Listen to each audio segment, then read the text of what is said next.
Silence can be a cage, impenetrable and vast, holding a life captive within its soundless walls.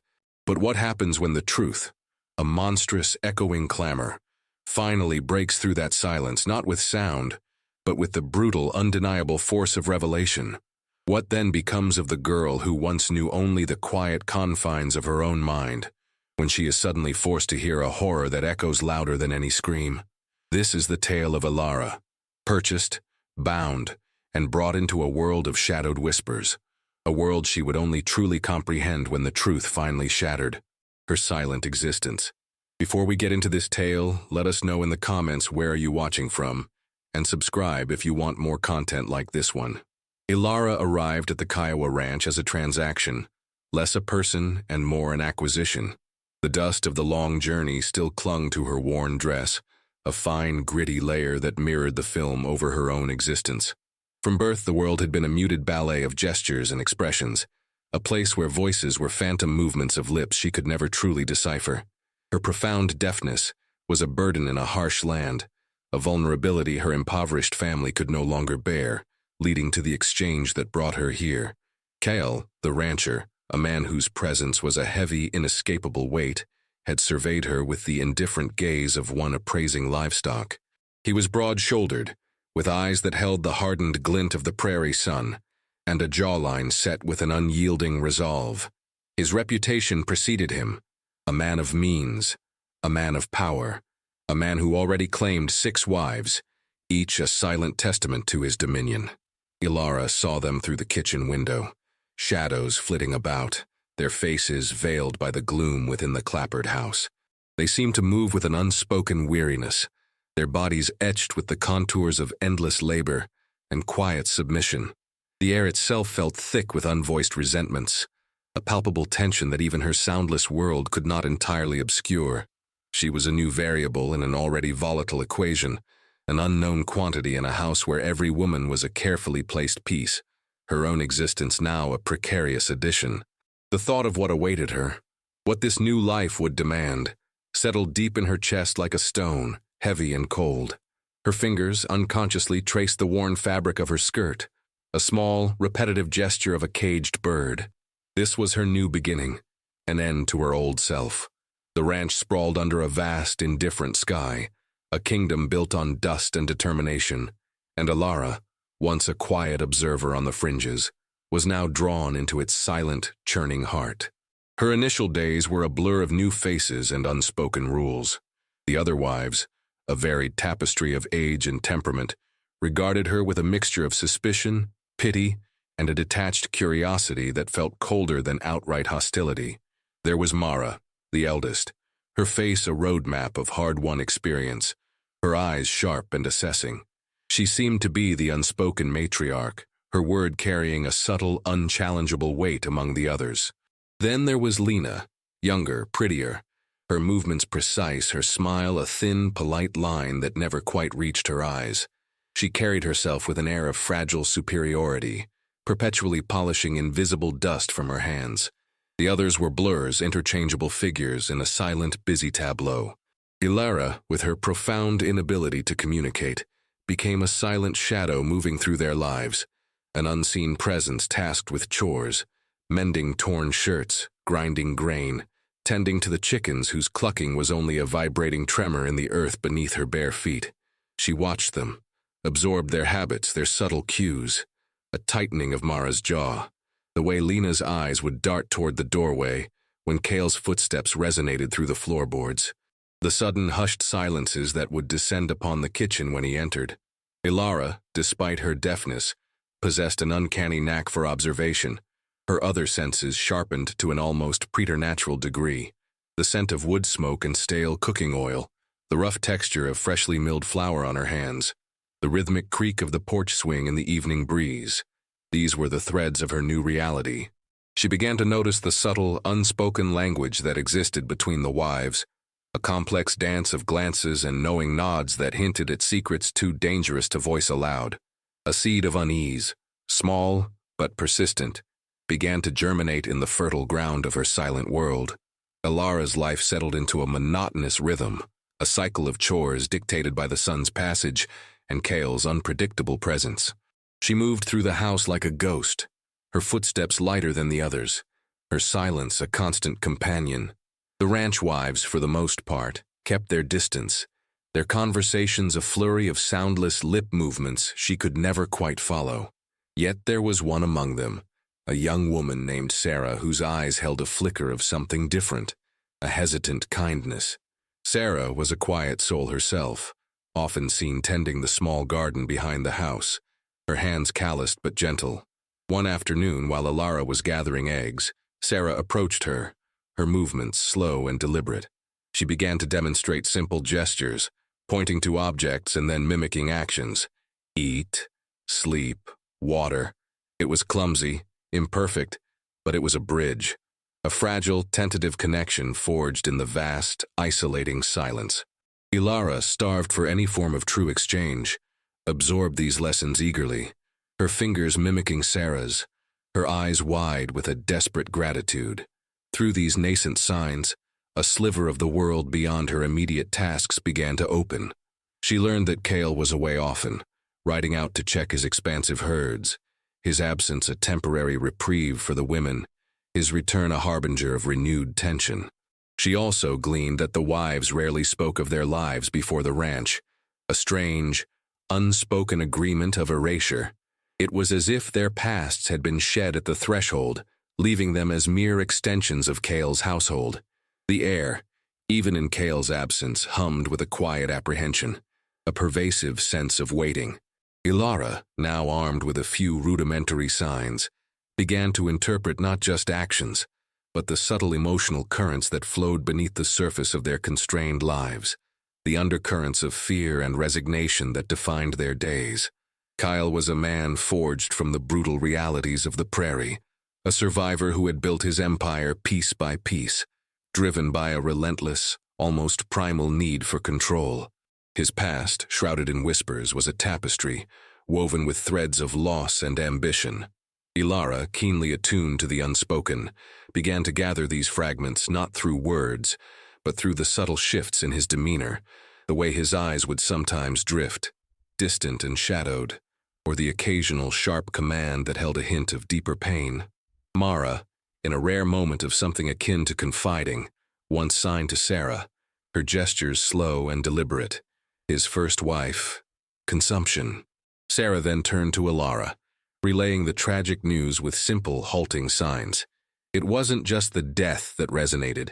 It was the way Mara's lips had formed the word loss with such profound, desolate resignation. Kyle's drive to accumulate wives, Alara began to surmise, was perhaps a grotesque attempt to fill a void that no number of women could ever truly occupy. He was a man obsessed with legacy, with proving his dominance over the land and over fate itself. Yet, his power was a double-edged sword, carving deep furrows of fear and servitude into the lives of those around him. He rarely raised his voice, but his silence was often more terrifying, a heavy cloak under which unspoken threats festered. He brought order to his ranch with an iron fist, but there was a palpable coldness to his actions, a lack of genuine warmth that permeated every corner of the house. Alara, despite the barrier of her deafness, perceived the truth of his character not through the words he spoke, but through the oppressive atmosphere he created, a constant low thrum of anxiety that vibrated through the very floorboards.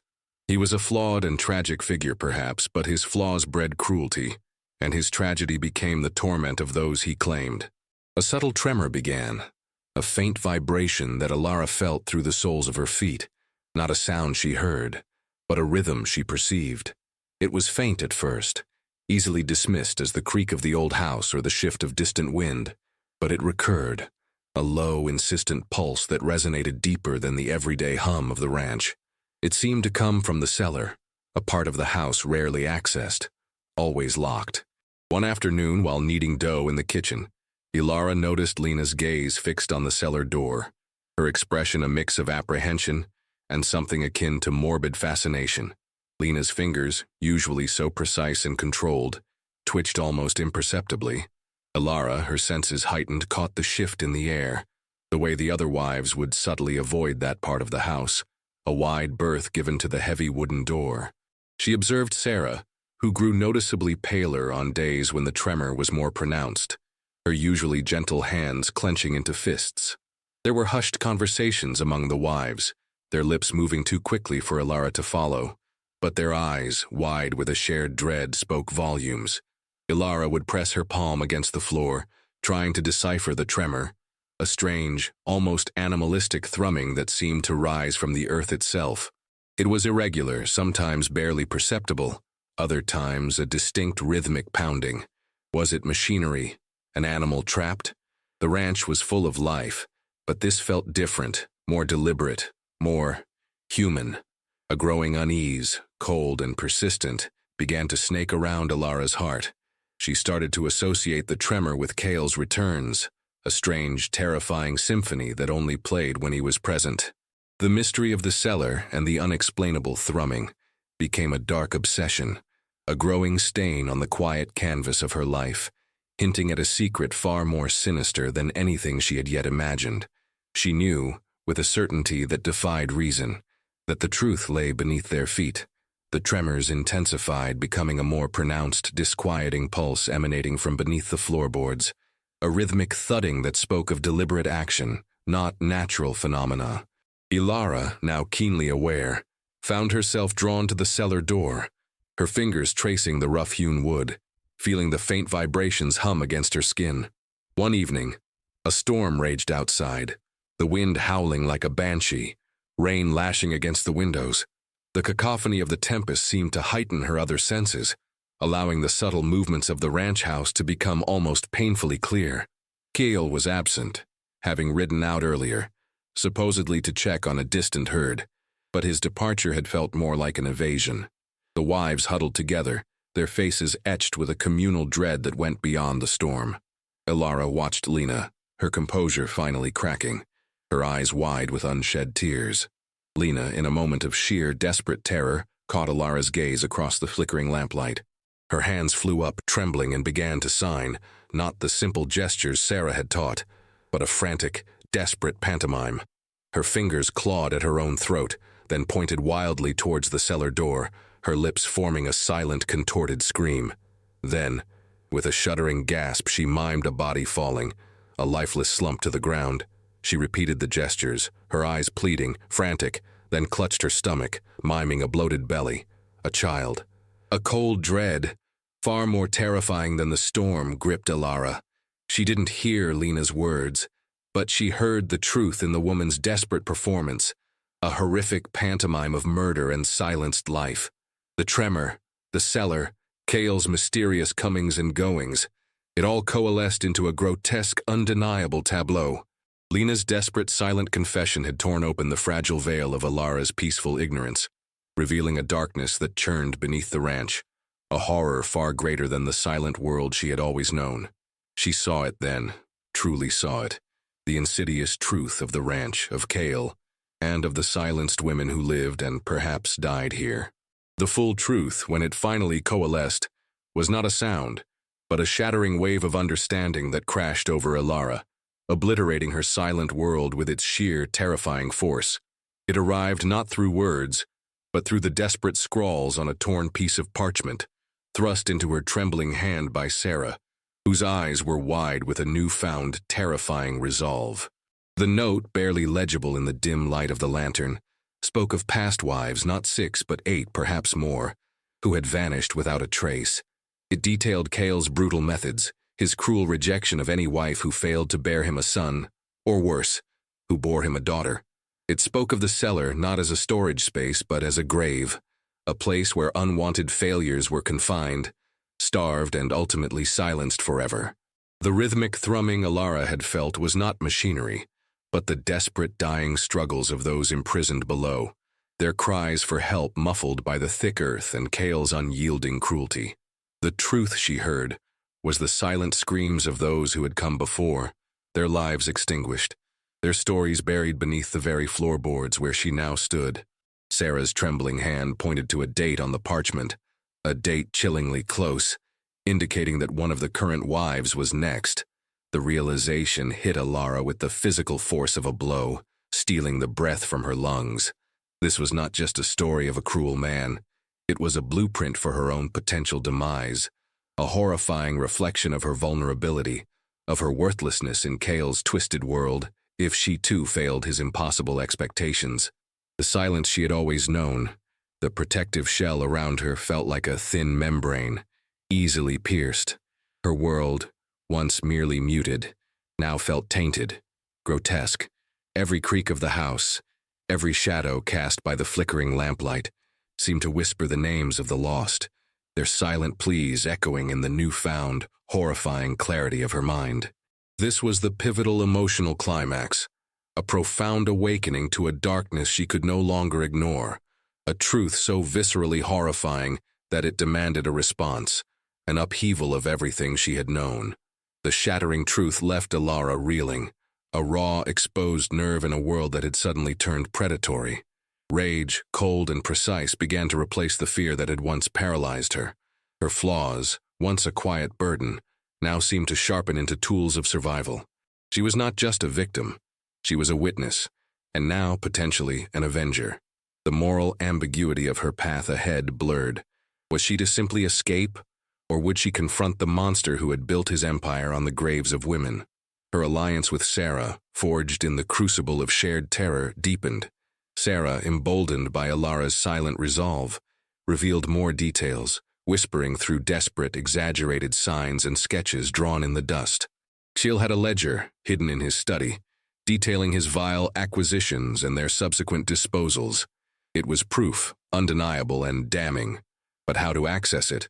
How to escape a fortified ranch surrounded by men loyal to Kale without a sound, without a whisper of a plan betraying them? The other wives, they were too broken, too afraid, their spirits crushed by years of subservience. Ilara saw it in their eyes, the blankness, the resignation. They were victims, yes, but also complicit in their silence, too terrified to break the cycle.